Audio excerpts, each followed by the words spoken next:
Hi everyone, Cam here from Yes Auto, and today I'm going to be driving this thing. It is the Mazda MX-30. Now it's actually a very exciting time in the car world at the moment because lots of old school car companies are trying to catch up on the EV craze and they're releasing their very own electric cars. And Mazda is one of the latest of the old guard to release their first fully mass-produced electric car, the MX-30. And while on the outside it looks relatively normal, it is anything but ordinary, and I'm going to explain just why in just a moment. But before I get into the review, remember to hit the like button and subscribe because we've got plenty more awesome videos just like this one.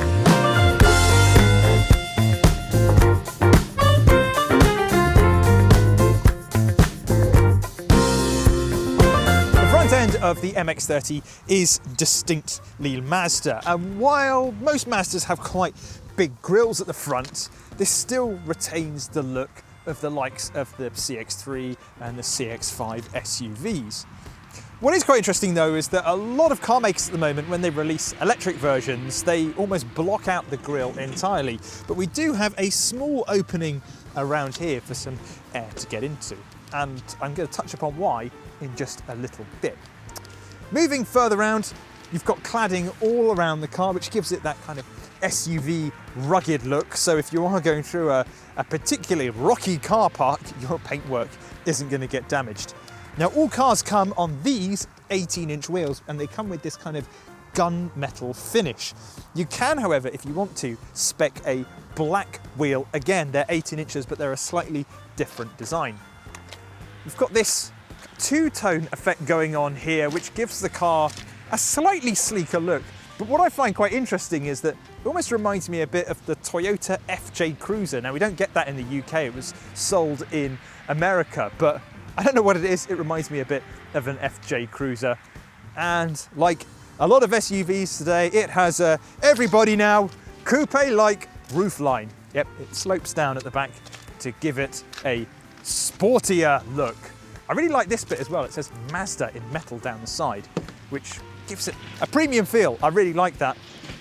The back end, you know what? A lot of back ends of Mazdas are really dull, but I think there's something exciting going on here. The tail lights look a little bit like eyes, and then this bit of bodywork here almost looks like an angry eyebrow, so it's kind of frowning at you as you're driving along.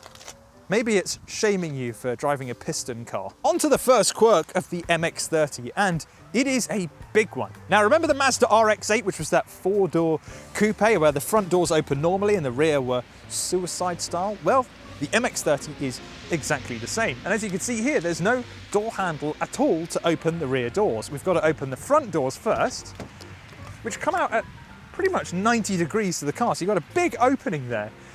Now we reach into the cabin to open the rear doors. Now I can see a small problem here. If you're part of a family and you've got overly excited children, you might find one of them closes the front door prematurely. And then the other one in the back goes to close it, and then crunch. You have quite an expensive accident on your hands. Now, getting in the back isn't actually as difficult as some people are making out it to be, because this suicide just means that you have a lot of space to work with. So on this model, I have to pull a release for the chair here, and on the driver's side, it's electronically operated. So all I need to do is pull that, and it's a bit like a coupe. The front seat slides forwards, and then I'm in the back of the car. Now, I've put this in my position that I thought would be quite comfortable, so let's see how much room I've got. Oh. It's tight. So headroom wise, I've not got a lot in all fairness. If I sit up straight, I've only got a few centimetres, and legroom is, well, almost non-existent. And I'd just like to point out as well that my feet are underneath the chair rather than comfortably behind them. So I kind of think the back is really only suitable for children. You do have ISOFIX points back here, and I think the suicide style doors might actually make it a bit easier to fit a child's seat. So if you're a parent, let me know down in the comments, do you think this would be more simple? I think it would, but I'm not quite ready to be a parent yet. TMI. Anyway, we've actually got no connectivity back here, so if you do have adults or teenagers who want to charge a phone, there's not a lot they can do really. And a bit like a coupe, David, if you close the front door, I now can't get out. I've managed to get myself into the front of the MX-30, and wow, what an awesome place it is here. It's really unlike anything that I've seen before in a car. The layout is quite bizarre, but in a good way. I really like it. For instance, the center console, the actual control section, is elevated and raised towards you, so it almost looks like it's floating above the cabin. Now, what we have on here are some physical buttons, which I absolutely dig because they are easier to operate on the go than touch controls. And the infotainment itself is all operated through this rotary dial. Now, that might seem like a slight step back in time. Most companies have got rid of this now and are just relying completely on touch systems, but Mazda thinks that these infotainment systems are a bit too dangerous on the road if they are completely done through touch. So it gives you this dial instead. In fact, the screen doesn't actually work on touch at all. It all has to be done through buttons and the dial. And I quite like that.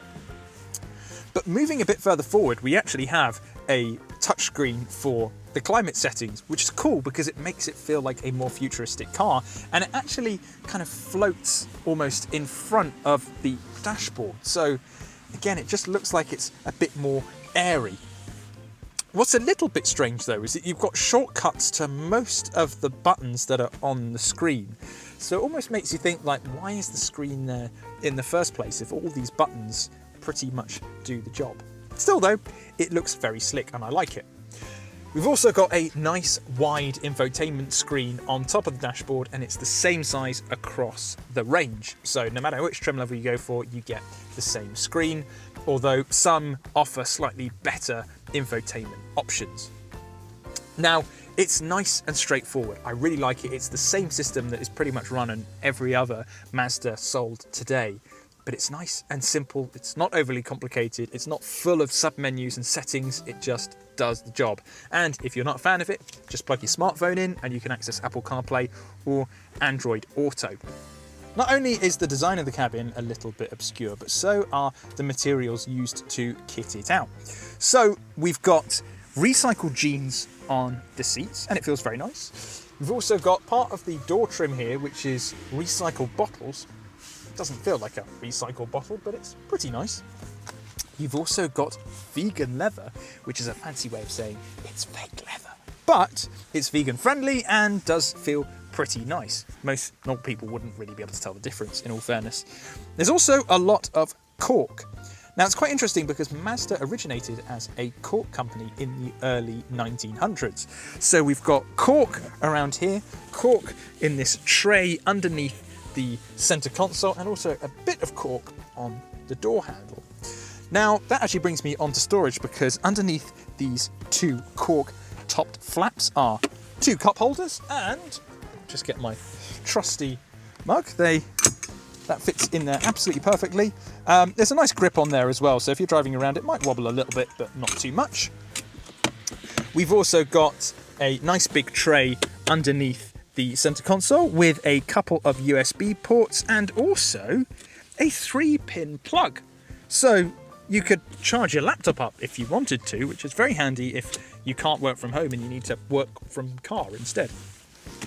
There's also a pretty decent storage bin underneath the armrest, which is admittedly quite dinky, but it is adjustable, so you can slide it forwards if you want to.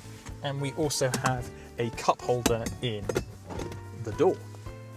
Now, accompanying the infotainment screen is this mostly digital virtual cockpit. So we've got a screen in the center which mimics an analog speedo, and it looks really good and really sharp.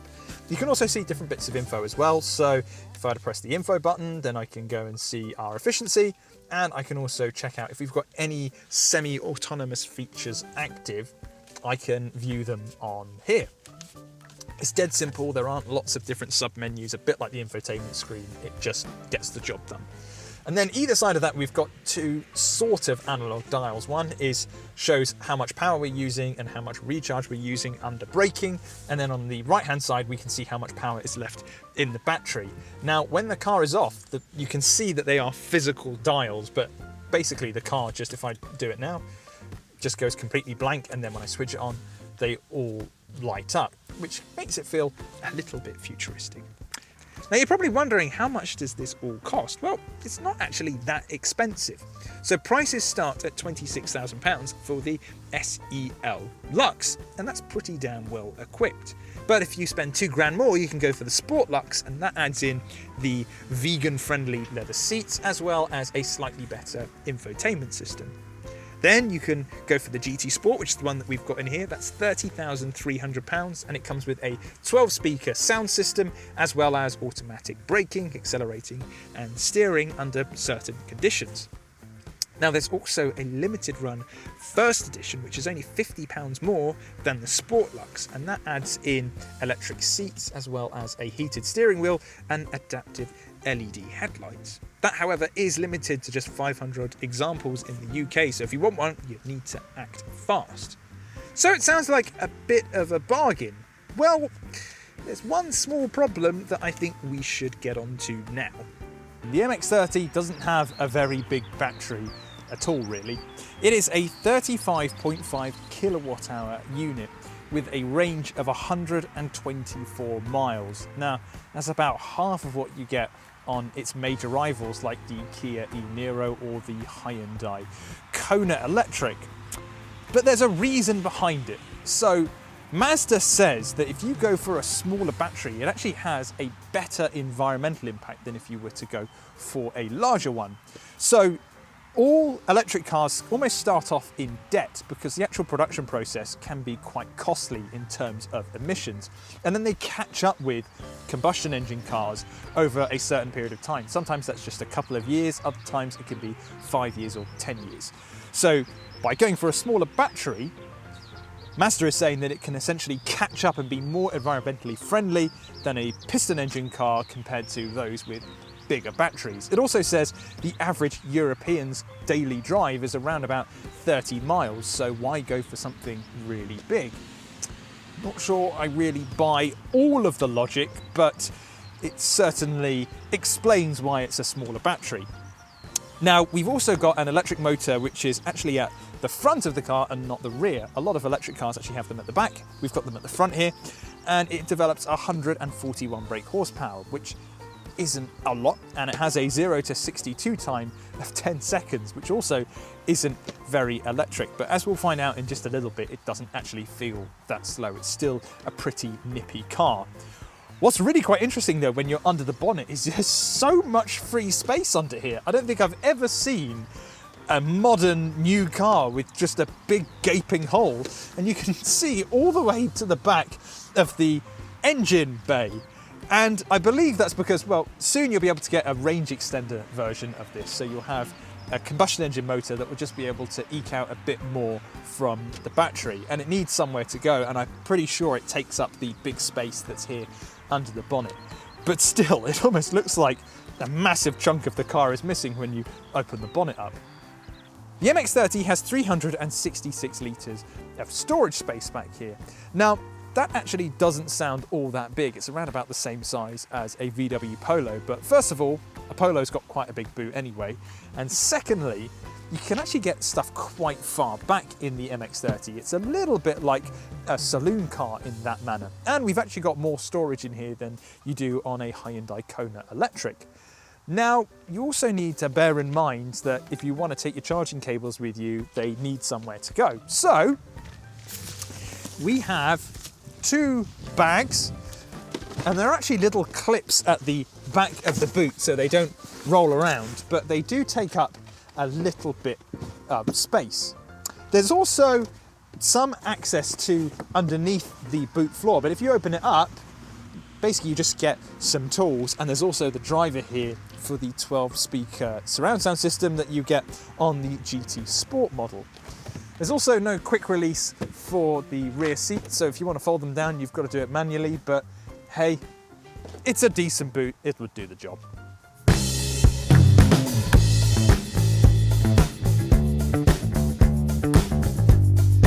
One of the first things you'll notice when you turn a wheel in the MX-30 is it doesn't actually feel all that much like an electric car. First of all, there's a fake augmented engine sound in the background. And while a lot of electric cars kind of fake a UFO sound, or they almost sound quite synthesized, the MX-30 mimics what sounds like a petrol engine. And then there's the performance,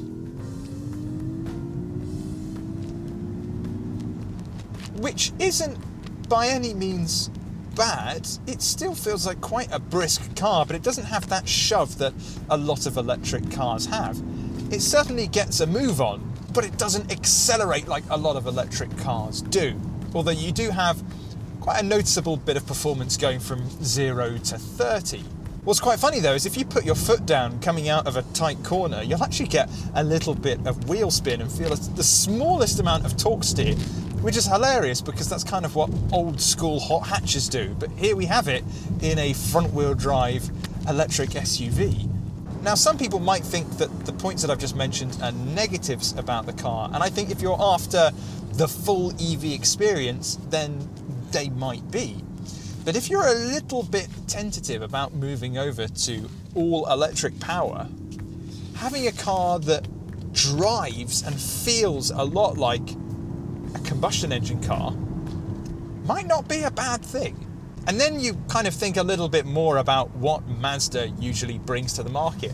And they tend to be drivers' cars. We drove the Mazda CX-5 recently, and you can watch that by clicking the link in the top right-hand corner. And while I felt some of its rivals were a little bit better, a bit more refined, it was a really great driver's car. The steering was fantastic, the body control was fantastic, all for a mid-size SUV, which just seemed ridiculous at the time. And the same can be said for the MX-30. This thing is really very fun to drive. A lot of electric cars feel ultra numb because everything is so electronic that it really detaches you from the road. But on the MX-30, it's got a lovely, lovely feel to it. And it just means that you can enjoy driving the car either on a twisty road or just feel a little bit sure behind the wheel. It gives you confidence. And I think what also helps the driving experience is because the battery isn't nearly as big in here as it is on rival cars, it feels light, or lighter than other electric vehicles. Let's talk about some of the tech that we've got going on here as well. I've got adaptive cruise control enabled. That's available on our GT Sport model, and what that's doing is essentially monitoring the speed of the car in front of me. If they slow down, I'll slow down as well at a gradual rate. We also have lane keep assistance on here, and it's active. So what that means is that while I'm driving along, let's say I'm on the motorway, what the car will do is it will just gently keep me in the centre of the lane, which is great if you're on a long motorway journey. The only thing I will say though is because the range is so small, remember it's 124 miles, are you really going to be doing that many motorway journeys? I don't know. If you do, the MX-30 is a superb cruiser. I've got a couple of paddles on the back of the steering wheel to play with, and they are for the regenerative braking. So if I press on the left paddle, I'll increase the regenerative braking. So when I lift off the accelerator, the brakes apply a little bit to recoup some of that energy and put it back into the battery. And if I pull on the right paddle, then we'll coast a little bit longer and come to a more gradual stop. And it's great fun because it gives you a bit of control over one pedal driving. So let's go for 3 likes and 3 dislikes. Like number 1, I really enjoy the way it drives, particularly for a crossover. This is a pretty drab class, but I've had quite a bit of fun driving the MX-30, so good job Mazda. Number 2, I love the design of the cabin. It is so cool and it feels kind of different. The layout is very different compared to what I'm used to, but I really dig it. And the third thing I like, even the entry-level car, which is £26,000, is pretty well equipped. The more you spend, really, the more luxuries you're getting, rather than getting something that's just crammed full of more features. And it's actually quite hard to tick options on the options list. 3 things I'm not a fan of. Number 1, it's pretty obvious, isn't it? It's the range. I do see the mentality behind it. Smaller battery, lighter car, also better for the environment. A lot of people aren't going to be driving really far in it, but it's still quite small. Number 2, the rear space is just not really that great. And the third thing It's kind of value for money, and yes, it's well equipped, yes, it's very different, but I think there are better value cars out there. Something like a Volkswagen ID.3 and also a Hyundai Kona Electric will give you more range and cost around about the same price. So a really interesting stab at your first proper full electric car, Mazda. It certainly feels very different, but it might be more niche than for the everyday electric car buyer.